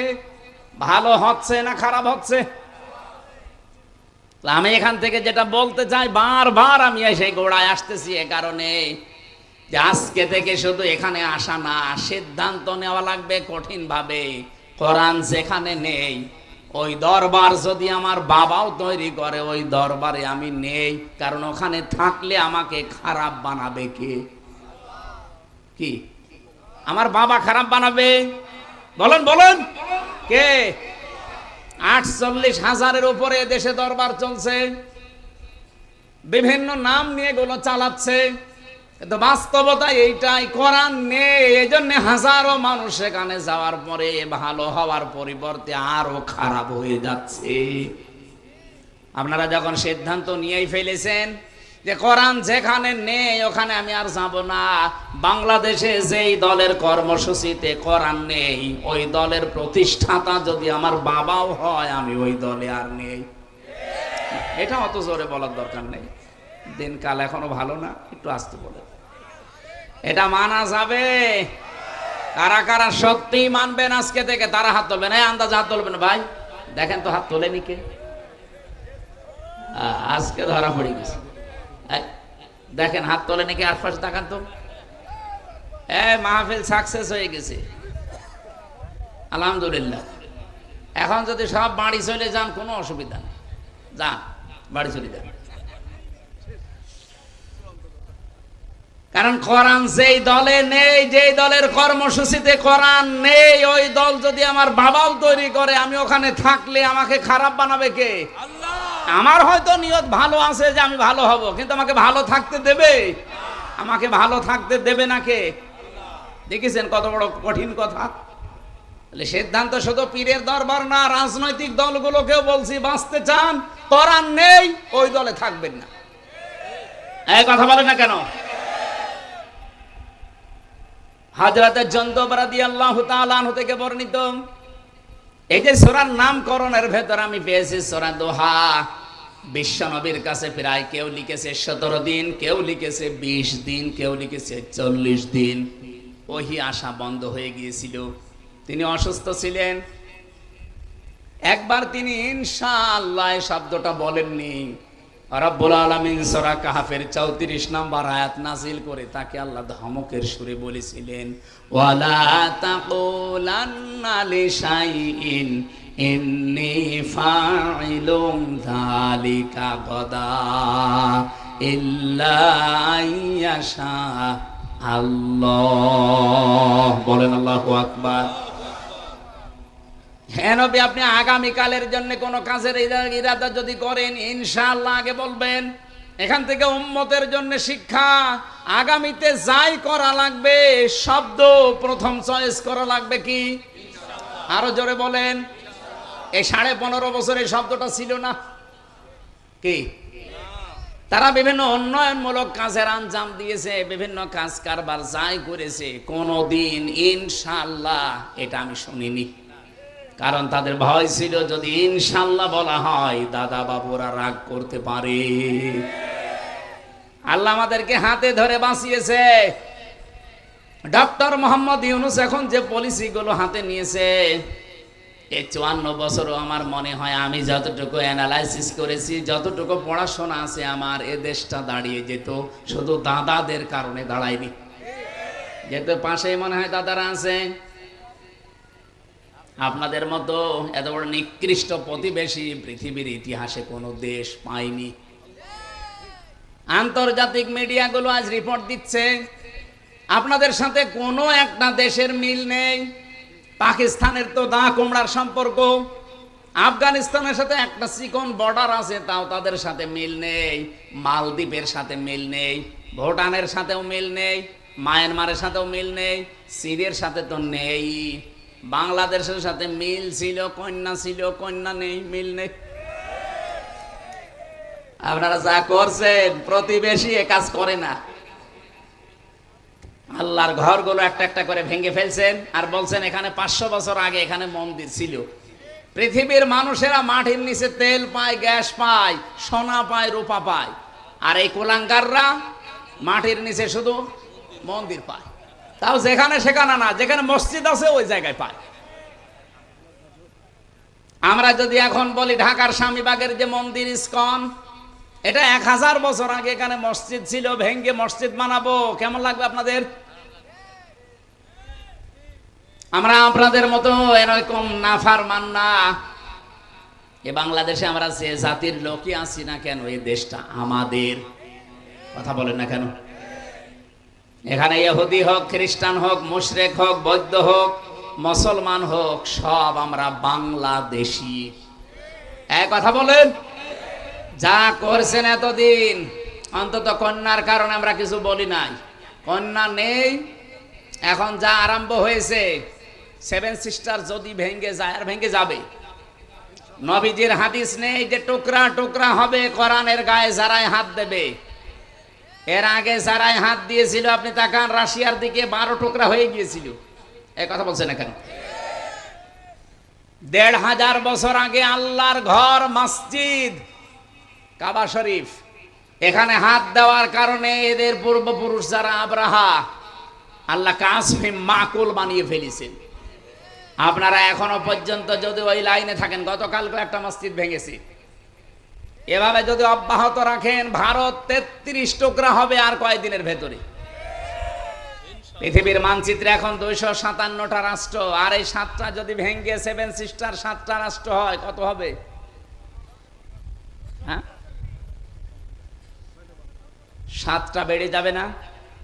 আর আমরা মনে হয় এগুলো যদি আমাদের হক, তো এগুলো যদি আমরা পেয়ে যাই, মালয়েশিয়ার চাইতে আমাদের এই দেশ আরো বড় হয়ে যাবে ইনশাআল্লাহ।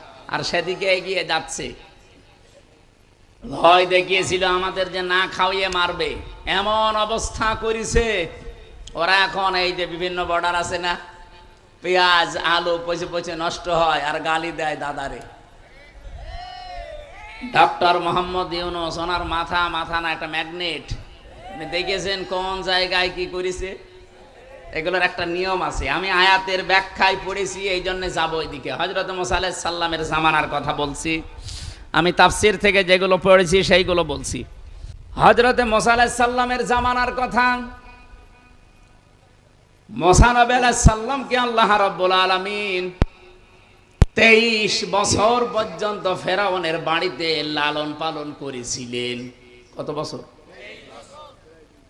23 বছর পর্যন্ত যারা লালন পালন করলেন, এই লোকটা আল্লাহর নবী মুহাম্মদ সাল্লাম 23 বছর একটা অন্যায়, একটা অপমান, একটা অন্যায় অবৈধ কাজের দিকে খেয়াল করে পুরা ফেরাউনের তক্তকে নড়িয়ে দিয়েছিলেন।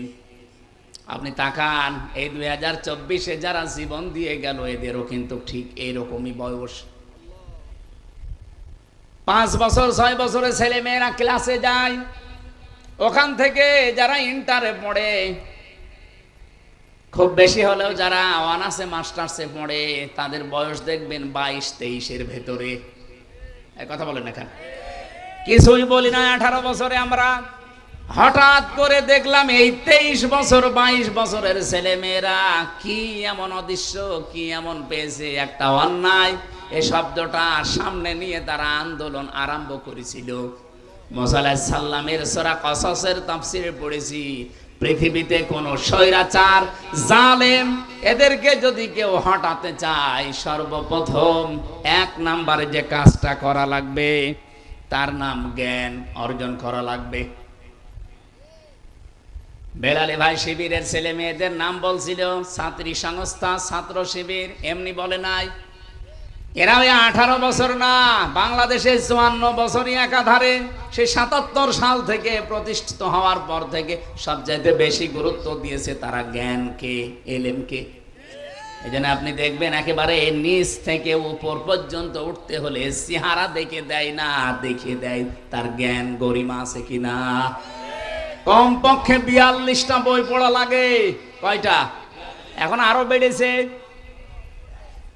সাথী হওয়ার জন্য প্রায় 42টা, সদস্য হওয়ার জন্য আমি যখন ছিলাম, আমি 72টা পেয়েছিলাম। আপনি চিন্তা করেন, 72টা বই, আপনার ক্লাসের বই বাদ দিয়ে এক্সট্রা আপনাকে পড়ে পরীক্ষা দেওয়া লাগবে। এখন 81টা হয়ে গেছে। আমি তো সেই 9 সালের কথা বলছি, ওই সময় 72টা ছিল, এখন 81টা বই পড়া লাগবে। তা যেমন তেমন করে পড়ে আপনি নকল করে হবে না, পরীক্ষা দিয়ে পাস করা লাগবে ওই বইয়ের উপরে। এতটুকু শেষ করেননি মুসা আলাইহিস সালাম, আল্লাহকে বলেছিলেন, রব্বুল আলামিন তুমি যে আমাকে পাঠাতে চাও, ইযহাবিলা ফিরআউনা ইন্নাহু তাগা, 23 বছর পরে আমি 23 বছর বয়সে দেশ থেকে পালিয়ে চলে গেলাম, এরপরে ওই দেশ থেকে আবার এসেছি। দেশে আসার পরে তুমি আমাকে ঘোষণা দিলে যে ফেরাউনের কাছে যাও, সে তগুত হয়ে গেছে। তগুতের যতগুলো কাজ কারবার আছে আমি 4টা পেয়েছি। এই এদিকে তাকান, তগুতের যত কাজ আছে, প্রধান কাজ তগুতের কয়টা? আরো জোরে বলেন। 1 নম্বরে তগুত নিজে আল্লাহর আইন মানে না, অন্য কেউ মানবে, মানতেও দেয় না। আরে 15.5 বছর এটা সবচাইতে বেশি হয়েছে। নিজেরা তো মানতোই না, কেউ একটু মানবে, মানতেও দেবে না। এই কোরআনের এই আয়োজন করা এটা মুসলমানের ইমানের দায়িত্ব। কারণ বাল্লিগু আন্নি ওয়ালাউ আয়া, একটা বাক্য জানা থাকলে পৌঁছিয়ে দাও, এটা ফরজ। এই ফরজ দায়িত্ব পালন করার জন্যই গত বছর এই দিনে এখানে তাফসীর মাহফিলের আয়োজন করেছিল মুহাদ্দিস আমিরুল ইসলাম বেলালী সহ এলাকার মানুষেরা। নাকি লোক দেখানোর জন্যে? বলেন বলেন, যে যতটুকু জানবে ওইটা পৌঁছিয়ে দেবে, এটা নামাজের মতো ফরজ। বাল্লিগ দেয়নি, বাল্লিগু বহু বছর। নবীর আদেশ শুধু হামজার প্রতি একা। যেই বিশ্বাস করে আল্লাহ একজন আছে, রাসূলুল্লাহ আমাদের নেতা, তার কাছে যতটুকু পৌঁছাবে ওইটাই সে যেন ছড়িয়ে দেয়, এটা ফরজ। কারণ বিদায় হজের ভাষণে এই দায়িত্ব নবীজি আমাদেরকে দিয়েছেন। আজ যারা উপস্থিত আছো, যারা অনুপস্থিত, তাদের কাছে পৌঁছিয়ে দেওয়া, এটা চলবে ইলা ইয়াউমিল কিয়ামা, কিয়ামত পর্যন্ত। 1500 বছর আগে বলেন তো আমরা কি ওই ময়দানে উপস্থিত ছিলাম? বলেন ছিলাম? 1500 বছর পার হয়ে গেছে, কিন্তু হাদিসটা কি শেষ? এর হুকুম চলবে কতদিন? সুতরাং এখান থেকে কিয়ামত পর্যন্ত যারা আসবে তাদের কাছে পৌঁছিয়ে দেওয়ার দায়িত্ব এখন আমাদের। আর এইটা পালন করার জন্য এই লক্ষ লক্ষ টাকা খরচ করে আয়োজন করেছিল। কিন্তু আমি বাগাসরা এসে প্রায় 7-8 ঘন্টা বসে, আপনারা আসতেই দিলেন না। কি হয়ে যেত? বিএনপির মতো এত বড় দল, জামাতের মতো এত বড় দল নড়াচড়াই করাতে পারে নাই, আর আমি 1-1.5 ঘন্টা বক্তব্য দিয়ে জালেমকে হটিয়ে ফেলবো। কি ভয় ছিল আপনার? সুতরাং এই যে ভালো কাজগুলো, ইবাদত গুলো নিজেও করে নাই, মানুষ যে করবে করতেও দেয় নাই, এইটার নাম তগুত। এই তগুত এলাকায় ছিল না, তার মানে বোঝা যাচ্ছে তগুত দেশে ছিল। 2 নম্বরে তগুতের কাজ হচ্ছে, তগুত যেহেতু ফেরাউন, ও বলেছিল দারুনি আকতুল মূসা, আমাকে ছেড়ে দাও, আমি মূসাকে হত্যা করব। সাতক্ষীরাবাসী মূসাকে হত্যা করার জন্য ফেরাউনের লোকজন ছিল না? এক কথা বলে না কেন? আকতুল মূসা, আমি নিজে হত্যা করব মূসাকে। কেন এই কথা বললেন? কোরআনের প্রতিটি শব্দ গবেষণামূলক চিন্তা ভাবনা করে এখান থেকে তথ্য নেওয়া লাগবে। তার তো হাজার হাজার লোক লস্কর ছিল, তার সেনাবাহিনী ছিল, প্রশাসন ছিল, ফাঁসি দিতে পারতো। কেন সে নিজে বলল আমি মূসাকে হত্যা করব? আইয়ুবাদদিলা দীনাকুম, আমি আশঙ্কা করছি, ইন্নী আখাফু আইয়ুবাদদিলা দীনাকুম আও আইয়ুযহিরা ফিল আরদিল ফাসাদ, সে আমার রাষ্ট্রের নিয়ম নীতি পাল্টিয়ে দেবে। এই পৃথিবীতে যে সমস্ত স্বৈরাচার সরকার বিদায় নিয়েছে তাদের আচরণ এই ছিল, তারা যেই দেখতো যে আমার রাষ্ট্রের বিধান যারা পাল্টাতে পারে তাদেরকে আমি নিজে হাতে হত্যা করব। এ বাংলাদেশে এরকম একটা ঘটনা ঘটিছে মেজর বজলুল হুদার ক্ষেত্রে। এই কথা বলেন না কেন? যারা এ কাজ করেছিল, আমি তখন নিজে জেলে ছিলাম, নিজে ওই জল্লাদ আমারে বলছিল, মারা গেছে লোকটা, ওই যে শাহজাহান, প্রথম দিন যে তার সাথে আমার দেখা। স্বৈর শাসকের বিরুদ্ধে ও যখনই টের পায় যে না এটা একটু ঝামেলা হতে পারে, তখন আর তারা জীবিত রাখে না। তার বাংলাদেশে উৎকৃষ্ট উদাহরণ শহীদ মীর কাশেম আলী। আপনি কি মনে করেন উনি শুধু জামাত ইসলাম করতো, উনি শুধু বিএনপি করতো এই জন্য ওনারে মেরে ফেলা হয়েছে? না, ওনার মাথাটা মাথা ছিল না, ওনার মাথা ছিল একটা ম্যাগনেট। ইসলামী অর্থনীতিকে পৃথিবীতে প্রতিষ্ঠা করার জন্য যত চতুর্মুখী কাজের আঞ্জাম দিয়েছে এ বাংলাদেশ আজ 54 বছরে এর মধ্যে এরকম আঞ্জাম কেউ দিতে পারে না। অথচ লোকটাকে যাদের ইশারা হোক দুনিয়া থেকে বিদায় করে দিলেন। এরকম মীর কাশেম আলী 100 বছর আর একটা তৈরি হবে? যা তৈরি হয় সব খালি খাই খাই করে। আর উনি শুধু দিয়েছে এক কথা বলেন না কেন? একটা জিনিস কবরে নিয়ে গেছে, তার তৈরি করা যত কিছু এখন লক্ষ লক্ষ মানুষের কর্মসংস্থান তৈরি হয়েছে। আপনি ফতোয়াবাজি করেন, আপনি কি বানিয়েছেন? সেই ইসলামী ব্যাংক বানিয়েছে, ইবনে সেনা বানিয়েছে, ইসলামী ব্যাংক হাসপাতাল বানিয়েছে। আপনি চট্টগ্রাম বিভাগে যান, বান্দরবন, খাগড়াছড়ি, ওদিকে সিলেট, মৌলভীবাজার, যত কিছু দেখবেন হাজার হাজার লক্ষ লক্ষ মানুষের জন্য তার যে অবদান। আমারে নিজে কারারক্ষী এসে বলছিল, কুতুব ভাই, যে হামজা ভাই এই লোকটার যেদিন ফাঁসি হবে সেই দিন আমি নিজে, আমারে বলছে এনারে প্রস্তুতি নিতে বলো। আমি যে বললাম যে স্যার আপনার আর বেশি সময় নেই, মাত্র 3 ঘন্টা আছে, আপনি সেজে গুজে প্রস্তুতি নেন, জল্লাদ চলে আসবে। উনি আমারে বলছে এখনো 3 ঘন্টা, আমি 2 ঘন্টা ঘুমালাম, তুমি আমারে 1 ঘন্টা আগে ডাক দিও। দেখলাম ঠিক উনি ঘুমিয়ে গেছে। 1 ঘন্টা আগে ডাকলাম, ঘুম থেকে উঠে উনি গোসল করলেন, ওযু করার পরে এশার নামাজ শেষ করলেন। আমারে বলছে, কুতুব ভাই আমি রেডি আছি, আপনি জল্লাদকে ডাক দেন। মনে হচ্ছে উনি শ্বশুর বাড়ি যাবে। আমারও দায়িত্ব ছিল এই লোকটা। আমারে বলছে, হামজা ভাই আমি ওই দিন থেকে এখনো পর্যন্ত মিলাতে পারি না যে ওনার 3 ঘন্টা পরে ফাঁসি, ওনার ছেলে ব্যারিস্টার আরমান গুম হয়ে আছে, ওনার স্ত্রী হাসপাতালের বেডে, ওনার লক্ষ লক্ষ দলীয় লোকজন সব পালিয়ে বেড়াচ্ছে জেলখানায়, তো ওনার ঘুম আসলো কি করে? আমি বললাম, কুতুব ভাই আপনি বসেন না, আমি বুঝে ফেলেছি। সূরা হামিম সেজদার 30 নম্বর আয়াত আমারে 1500 বছর আগে জানিয়েছে। ইন্নাল্লাযীনা ক্বালু রাব্বুনাল্লাহ সুম্মা ইসতাকামু তাতানাজ্জালু আলাইহিমুল মালাইকা। রব্বুল আলামিন বলেন, অবশ্যই যারা এই কথা বলতে পারে আমাদের রব আল্লাহ, আর এর উপরে টিকে থাকে, তাতানাজ্জালু আলাইহিমুল মালাইকা। আল্লাহ কিন্তু তাতানাজ্জালু এটা মজারে দিয়েছেন, বর্তমান, ভবিষ্যৎ, প্রেজেন্ট, ফিউচার। মালাকুন না দিয়ে মালাইকা বহু বচন দিয়েছেন। আল্লাহ পাক বলেন তাদের জন্য আমি আল্লাহ ফেরেশতা, লক্ষ লক্ষ ফেরেশতা নাজিল করছি, করব। সুতরাং এই আয়াত 1500 বছর আগে নাজিল হওয়া হলেও এর বিধান কিয়ামত পর্যন্ত থাকবে না থাকবে না? ফেরেশতারা এসে কি বলে? আল্লাহ তাখাফু ওয়ালা তাহজানু, কোনো ভয় নেই, কোনো চিন্তা নেই। কিসের ভয় নেই, কিসের চিন্তা নেই? তোমার চিন্তা হয় যে তোমার এতগুলো মানুষ কাজ করে তোমার প্রতিষ্ঠানে, তাদের কি হবে? তোমার ছেলে আরমান ব্যারিস্টার, একজন সাধারণ ছেলে না, ব্যারিস্টার, সে গুম হয়ে আছে। তোমার স্ত্রী হাসপাতালের বেডে এখন কাতরাচ্ছে মরণের যন্ত্রণায়। তোমার দলীয় লোকজন সব পালিয়ে বেড়ায়। তুমি এখনই যদি ফাঁসির মঞ্চে চলে যাতে তোমার কি হবে, এই চিন্তা, এই ভয় আসতে পারে। এই জন্য ফেরেশতারা কানের কাছে এসে বলে, আল্লাহর বান্দা ভয় পাবেন না, সবগুলোর দায়িত্ব আল্লাহ নিজে নিয়ে নিয়েছে। ব্যারিস্টার আরমানের দায়িত্ব আল্লাহ নিয়েছিল, এটা তার বাবার কানে ফেরেশতারা শুনিয়েছে, এই কারণে সে এখনো বেঁচে আছে।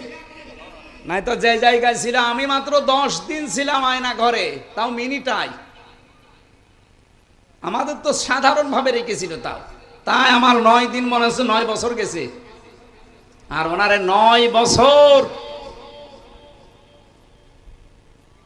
এদিকে 3.5 হাত, এদিকে 1.5 হাত, সামনে টয়লেট দেওয়া, তাও কোনো দরজা নেই, কোনো দেওয়ালও নেই, ওদের সামনে বসে বসে টয়লেট করা লাগে। এইভাবে হাত বেঁধে দেয় চেয়ারে। আমি নিজে দেখেছি, আমার সামনে নিয়ে গেছে একজনের, আমারও মাটির নিচে নিয়েছিল, হাত পা বেঁধে, চোখ বেঁধে। আমার চেয়ারে বসাইনি, কিন্তু আমার আগে যারে নিয়েছিল ছাত্র দলের একজনকে, সে বলছিল যে আমার চেয়ারে বসিয়েছে, এই হাতের সাথে আর পায়ের সাথে ক্লিপ লাগিয়ে দেয়, এই গলার সাথে বেল্ট বেঁধে দেয়, একবার শুধু সুইচ টিপ দেয়, 1 মিনিটে 120 বার ঘোরে। আপনার মাথার মগজ সব এলোমেলো হয়ে যাবে, 1 মিনিট পরে মনে হবে আমি 10টা দুনিয়া দেখতে পাচ্ছি। টয়লেট করার জন্য 24 ঘন্টায় মাত্র 1.5-2 মিনিট সময় দিত। 1.5-2 মিনিটে মানুষের টয়লেট হয়। আমার সাথে মুফতি ফখরুল ভাই ছিল, উনি বলছিল, হামজা ভাই আপনার সাথে কি করেছে আমি জানি না, আমার র্যাবে তুলে নিয়ে গিয়েছিল ওই মাটির নিচে, ওটা উত্তরাতে। মাটির নিচে নিয়ে এই যে পায়ের ভেতর দিয়ে এভাবে হাত দিয়েছে, দিয়ে সামনে লোহার ব্যারিকেড দেওয়া, ওর সাথে হাতে হ্যান্ডকাপ লাগিয়ে দিয়েছে। 24 ঘন্টা বসে থাকতাম। এই যে শুয়ে থাকা, এটা যে কত বড় নিয়ামত আমি এখন টের পাচ্ছি। সকালে কয়টা পচা ছোলা দিয়ে যেত, আর দুপুর বেলা এক মোট ভাত দিত, তা মনে হচ্ছে কেউ মাখিয়ে দিয়েছে। আর এখনো পর্যন্ত অনেক জালেম স্ট্যাটাস দেয় যে বুবু কি করেছে যে বুবুর পালানো লাগলো, তোমার সাথে তো করেনি। তোমার বাবারে যদি এভাবে 10 বছর গুম করে আয়না ঘরে রাখতো তুমি টের পেতে। কথা বলে না কেন? এখনো জালেমের পক্ষে সাফায় গান আপনি মানুষ।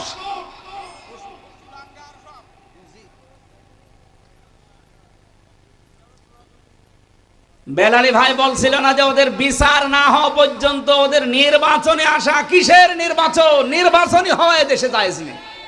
আগে ওদের বিচার পুরাটা হবে, তারপরে। আমি ভিকটিম তো, আমি নিজে দেখেছি। যা করেছে আমার মা মাতালি তুলে গালি দিত। আরে ভাই আমি নাই দোষ করেছি, আমারে আপনি মারেন, আমার চোখ বেঁধে রেখেছিল, টাঙিয়ে রেখেছিল, যা করেন করেন। আমার মা কি করেছে? আমার মায়ের বাবা তুলে গালি দিলেন আপনি। মাথা থেকে পা পর্যন্ত একটা চুল পরিমাণ জায়গা আমার বাকি নেই যেখানে টর্চার করে নাই, মানসিক এবং শারীরিক। আমি একটা সাধারণ মামলার আসামি, আর আমারে ফাঁসির কন্ডেম সেলের ভেতরে রেখে 24 ঘন্টা তালা লাগানো। মনে হচ্ছে আমি কি করেছি, অথচ ফাঁসির আসামি ওখানে রাখা হয়, যারা মার্ডার মামলার আসামি তাদের। আর আমার মতো একটা কি বলবো মূল্যচুরি মামলাও না। আমার সন্দেহ ভাজন ভাবে ধরেছিল যে হতে পারে। তাই যদি 3 বছর যায়, যাদের ভিডিও ফুটেজ আছে 2724 জন মানুষকে আপনি 24 সালে মেরে ফেলেছেন। আগামী গত বছর তো বাদই দিলাম, শুধু 1 সালে এগুলো সব ভিডিও ফুটেজ আছে না? যিনি হুকুম দিয়েছেন অবশ্যই তাকে এর দায়ভার নেওয়া লাগবে। আমার একটা ঠনকো মামলায় যদি 3 বছর জেল হয়, 2732 জন মানুষ মামলার মার্ডার মামলার আসামি, কতবার তারে ফাঁসি দেওয়া যায় বলে? আয়না ঘরে রাখার দরকার নেই। প্রত্যেকবার ফাঁসি দেবে না জীবিত করবেন, আবার ফাঁসি দেবে, কিয়ামত পর্যন্ত চলবে। আর এখনো পর্যন্ত লজ্জা শরম থাকলে মানুষ কথা বলে যে আমি পাশে আছি, চট করে ঢুকে পড়বো। আপনি মানুষ, বিবেকের ধারণায় তো লজ্জায় মরে যাওয়ার কথা। কথা বলে না কেন? আমি হালকা পাতলা পেয়েছি, তাই যদি আমার এমন রাগ হয়, তাহলে ব্যারিস্টার আরমানের সামনেও যদি পড়ে, ওরে জিন্দা খেয়ে ফেলবে না? সুতরাং যারা লাফাচ্ছেন নির্বাচন না, সংস্কার যখন আরম্ভ হয়েছে, আমরা চাই সংস্কার এদেশে 100% হওয়া লাগবে, তারপরে নির্বাচন। নাই না দিলে ওই আগের মতো আবার দিনের ভোট রাতে হয়ে যাবে। আমার 33 বছর বয়স, 92 সালে আমার জন্ম। 18 বছর থেকে যদি ভোট দিতে আরম্ভ করতাম, আমি 3 বার ভোট দিতে পারতাম, একবারও পারি না। তার মানে দেশের নির্বাচন হয়েছে। আমি যে কথা বলতে চাচ্ছিলাম, স্বৈরাচারকে হটানোর জন্য সর্বপ্রথম কি লাগে বলেন তো? হযরতে মুসা আলাইহিস সালাম আল্লাহকে বলেছিলেন রব্বি জিদনি, বলেন না কেন? রব্বি জিদনি ইলমা, হে আল্লাহ তুমি আমার জ্ঞান বাড়িয়ে দাও। শুধু জ্ঞান থাকলে স্বৈরাচারের মোকাবেলা করা যায় না। 2 নম্বরে শক্তি লাগে। কি লাগে? আল্লাহ রাব্বুল আলামিন এইটা জানিয়েছেন, সাহস লাগবে, শক্তি লাগবে। ক্বালা রাব্বি শরহ লি সাদরি ওয়ায়াসসিরলি আমরি ওয়াহলুল উকদাতাম মিন লিসানি ইলা আখির আয়াত। হযরত মুসা এটা চেয়ে নিয়েছিলেন, হে আল্লাহ স্বৈরাচারের সামনে দাঁড়াতে হলে শুধু আমার জ্ঞান দিয়েই হবে না, কারণ জ্ঞানের কথা তারা বুঝবে। বলেন না কেন? না, স্বৈরাচার জ্ঞানের কথা বোঝে না। জ্ঞানের কথা যদি বুঝতো, আমাদের শিক্ষা ব্যবস্থায় তারা আলু ভাজি, ডিম ভাজি, পটল ভাজি দিত না। জ্ঞানের কথাগুলো তারা বোঝে নাই। এই জন্য আমরা এখন চাচ্ছি, যিনি আছেন 2 জন নবীর নাম তার, মোহাম্মদ, ইউনুস, কয়জন? অন্তত 2 জন নবীর নাম নিয়ে আপনি বসে আছেন। শিক্ষা ব্যবস্থায় 96% মুসলমান এই দেশে। আমরা চাই 1 থেকে মাস্টার্স পর্যন্ত 100 মার্কের কোরআন আর হাদিস কম্পালসারি দেওয়া লাগবে। এটা চান না আপনারা? এ বিশ্বে এখনো যদি দাঁড়িয়ে যেতে চান, মাস্ট বি আপনাকে শিক্ষা ব্যবস্থায় পরিবর্তন আনা লাগবে। আমি মালয়েশিয়া ইন্টারন্যাশনাল ইসলামিক ইউনিভার্সিটি, যেটা মালয়েশিয়া, ওখানে গিয়েছিলাম। ওনারা এই পৃথিবীর 1000 বিশ্ববিদ্যালয়ের ভেতরে 66 নম্বরে আছে, আর বাংলাদেশের একটা বিশ্ববিদ্যালয় 1000-এর ভেতরে নেই। এই ডিম ভাজি, আলু ভাজি, পটল ভাজি দিয়ে হবে? গবেষণা করা লাগবে। তারা এক একটা শব্দ নিয়ে গবেষণা করে করে নতুন কিছু তৈরি করে, আর আমরা একটা সইও বানাতে পারি না, আর বানাতে পারি শুধু দলাদলি। ওরা কোরআন শরীফের ভেতর আমি দুইটা আয়াত পড়লে আমার কাছে ভয় লাগে, কারণ এই দুইটা আয়াত বলতে গিয়ে আমার আল্লাহ জানিয়েছেন যে দলাদলি করবা না। ওয়াতাসিমু বিহাবলিল্লাহি জামিআন ওয়া লা তাফাররাকু। কোরআন সবাই মিলে আঁকড়িয়ে ধরো, আল্লাহ কিন্তু ওয়াতাসিমু দিয়েছেন। কেন খোঁজ দিতে পারতেন না? বা খুজু, এতে না দিয়ে খুজু দিলে অর্থ হয়ে যেত। শুধু ওয়াতাসিমু দিয়ে আল্লাহ শেষ করে দিতে পারতেন। বিহাবলিল্লাহ দিলেন, আবার জামিয়া দিলেন, আবার ওয়ালা তাফাররাকু। এত শব্দ দেওয়ার দরকার কি? প্রথম শব্দ দিলেই তো আমরা বুঝে ফেলতাম। কোরআন কেন্দ্রিক যেখানেই কোনো বিষয়, সেখানে মত পার্থক্য করা, দলাদলি করা, এই যে ফতোয়াবাজি করা, এটা হারাম, নিষিদ্ধ। আর এক জায়গায় সূরা শুরার 13 নম্বর আয়াতে আছে আকিমুদ্দিন ওয়ালা তাতাফাররাকু ফি। দিন কায়েমের বিষয় আসলে সেখানে কোনো মতপার্থক্য, দলাদলি, কি কথা বললেন না? এই জায়গায় মতপার্থক্য করা হারাম, এখানেও হারাম। অথচ বাংলাদেশ সহ বিশ্বের বিভিন্ন জায়গায় দেখবেন যত দলাদলি, যত মতপার্থক্য, খালি এই দুই জায়গায়। কোরআনের কাছে আসতে বললে তখন বিভিন্ন ফতোয়া বের করে, আর দিন কায়েমের কথা বললে যত রকমের আজে বাজে ফতোয়া আসে। এমনকি কত মানুষ এই দেশে এখন অলরেডি বলা আরম্ভ করে দিয়েছে কোরআনের সাথে রাজনীতির কোনো সম্পর্কই নেই। আমার এই ছোট্ট মাথা কি আছে এর ভেতরে? কোরআনের ভেতরে নামাজের কথা 82 জায়গায়, আপনারা জানেন, আমিও জানি। রোজার কথা মাত্র এক জায়গায় আছে, যাকাতের কথা আছে 82 জায়গায়, হজের কথা মাত্র এক জায়গায়। আর কোরআন দিয়ে রাজনীতি করা লাগবে আল্লাহর জমিনে 918 জায়গায় আছে। আমার ছোট মাথায় যদি 918 জায়গায় পাই, মোশাররফ সাহেব, বেলালী সাহেবের এত বড় বড় মাথা তো আরো বেশি পাবে। আর যারা ফতোয়া দেয় তাদের মাথা দেখেন তো কত বড়। এই দুইজনের মাথা জোড়া দিলে তার চাইতে বড় হবে, আর তারা বলে একটা আয়াতও পায় না। যারা এই কথা বলে, বিশ্বাস করে, সত্যি সত্যি বলছে, তারা মুনাফিক হয়ে গেছে। কোরআনের সাথে রাজনীতির সম্পর্ক নেই। তাহলে আলাহুল খালকু ওয়াল আমরু আয়াত কেটে বাদ দিয়ে দেন। ইনিল হুকমু ইল্লা লিল্লাহ আয়াত কেটে বাদ দিয়ে দেন। লিল্লাহি মা ফিস সামাওয়াতি ওয়া মা ফিল আরদ, লিল্লাহি মুলকুস সামাওয়াতি ওয়াল আরদ। এই আয়াতগুলো আল্লাহ খেলা করার জন্য দিয়েছে। এই জন্য আমাদের ঐক্যবদ্ধ হওয়া লাগবে, সাহস বুকে তৈরি করা লাগবে। হযরতে মুসা, তিনি সাহস চেয়েছিলেন আল্লাহর কাছে যে আমার বক্ষটা উন্মুক্ত করে দেন। আল্লাহ রাব্বুল আলামিন হযরতে মুসা দোয়া করার পরে দিলেন। আর আমাদের নবী যিনি, তিনি দোয়া করা লাগে না, আল্লাহ তাকে দিয়ে জানিয়েছেন আলাম নাশরাহ লাকা সাদরাক ওয়া ওয়াদানা আনকা বিজরাক। জোরে বলেন আল্লাহু আকবার। 3 নম্বরে পেয়েছি ঐক্য আর একতা লাগবে। এইটাই 24 সালে ছেলে মেয়েরা দেখিয়েছে। স্বৈরাচারকে সরাতে হলে শুধুমাত্র জ্ঞান দিয়ে, শুধুমাত্র সাহস দিয়েই হয় না। আমরা এই 15.5 বছরে বিভিন্ন রাজনৈতিক দলের মিছিল, মিটিং বলেন, শুধুমাত্র মানববন্ধন করবে তাই সাহস নিয়ে দাঁড়াতে পারে নাই।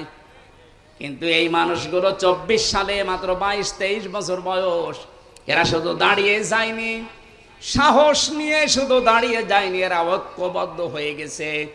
শুধুমাত্র এদেশে নিষিদ্ধ সংগঠনটা ছাড়া, কোনটা নিষিদ্ধ যেটা হয়ে গেছে সরকারের পক্ষ থেকে এখন, ওইটা ছাড়া বাংলাদেশের সব এক হয়ে গিয়েছিল। এক কথা বলছেন না কেন? আপনি দেখেছেন বিএনপি বলেন, ছাত্র দল বলেন, ছাত্র শিবির বলেন, ছাত্র মৈত্রী বলেন, ছাত্র ইউনিয়ন বলেন, ছেলে বলেন, মেয়ে বলেন, তখন আর কেউ ছিল না, সব এক। কারণ তারা জানে যে স্বৈরাচারকে পৃথিবী থেকে বিদায় করতে হলে এখন আর বিচ্ছিন্ন থাকা যাবে না, সব এক হওয়া লাগবে আগে। আমার মনে হয় আল্লাহ এগুলো তৈরি করে দিয়েছিলেন। 4 নম্বরে সরঞ্জামাদি লাগবে। সরঞ্জামাদি হযরতে মুসাকে আল্লাহ সর্বপ্রথম যেটা দিয়েছিল তার নাম লাঠি। তার নাম কি? আমা তিলকা বিয়ামিনিকা ইয়া মুসা, তোমার ডান হাতে ওইটা কি? ক্বালা হিয়া আসায়া, তিনি বললেন লাঠি। এ লাঠি কি শুধু লাঠি? লাঠির ভেতরে এমন ক্ষমতা আল্লাহ দিয়েছিলেন, ফেরাউনের সব কিছুকে ধ্বংস করে ফেলেছিল। সুতরাং আজ এই বাংলাদেশ যদি দাঁড়াতে হয়, লাঠি হাতে নেওয়া লাগবে। এই লাঠি মানে শুধুমাত্র বাঁশের লাঠি না, এমন এমন লাঠি তৈরি করা লাগবে যে লাঠি দিয়ে দেশের সব অন্যায় ঝাঁটিয়ে বিদায় করা যায়। মুহাম্মদ রাসূলুল্লাহর জীবনী পড়ে রাহিকুল মাখতুমি আছে। উনি মানুষ একজন, ওনার বাড়ি যে অবস্থায় ছিল জীর্ণ শীর্ণ খেজুরের পাতা, কিন্তু বাড়ির সামনে 9টা ঘোড়া বাঁধা থাকতো। কয়টা বলেন বলেন?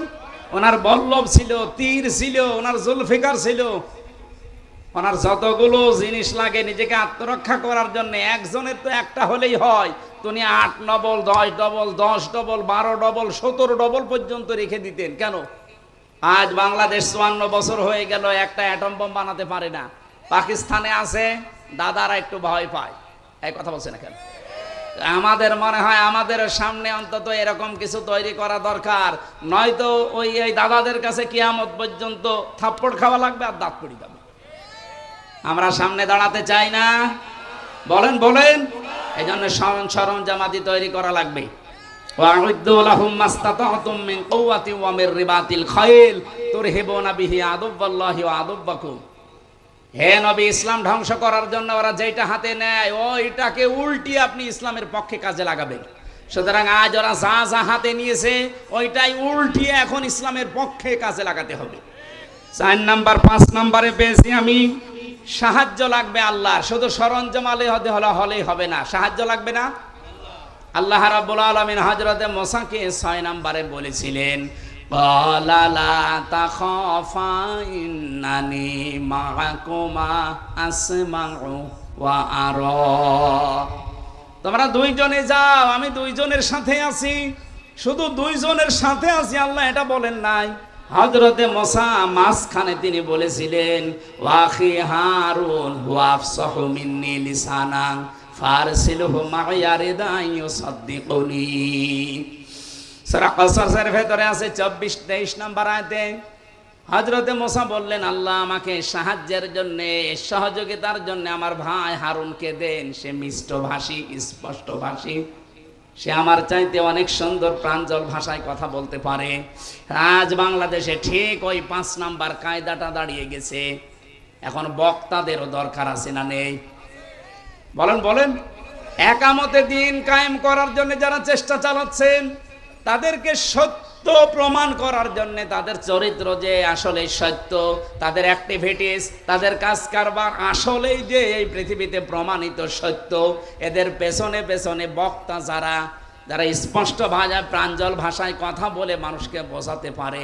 নবীজির পাশে একজন ছিল, তার নাম হাসান বিন সাবিত। তার নাম কি?